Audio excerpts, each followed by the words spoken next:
L'appel au secours est signé par 10 000 soignants. Une tribune publiée par le journal Le Monde qui dénonce le silence d'Emmanuel Macron sur la crise de la pédiatrie à l'hôpital. Avec ce constat, l'épidémie annuelle de bronchiolite s'est transformée en un mauvais remake de la pandémie de Covid.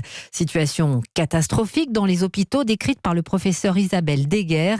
Elle est chef du service neuropédiatrique de Necker. La situation est extrêmement tendue et catastrophique. Toute la chirurgie a été déprogrammée. Il y a des enfants qui sont avec des supports ventilatoires dans les couloirs des urgences. Il y a des enfants qui sont hospitalisés en service d'adultes. Le pic n'est pas passé et derrière, il y a l'épidémie de grippe qui est en train d'arriver. Nous, notre crainte en tant que pédiatre hospitalier, et c'est pour ça qu'on pousse ce cri d'alarme, c'est qu'en effet, en ce moment, on fait du mauvais travail et on a l'impression de ne pas assurer notre fonction de soignant en pédiatrie dans de bonnes conditions et au détriment des enfants. Et secondo, on est en train de décourager définitivement les infirmières impliquées et les soignants en général impliqués dans le soin de l'enfant. Après cette épidémie, ça va être désastreux, les gens vont partir.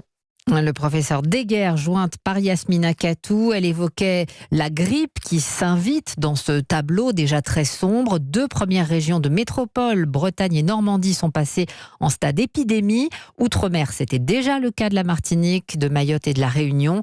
Elles seront bientôt rejointes par d'autres régions, pour l'instant en phase de pré-épidémie. Auvergne-Rhône-Alpes, Centre-Val de Loire, Grand Est, Hauts-de-France, Île-de-France et Provence-Alpes-Côte d'Azur.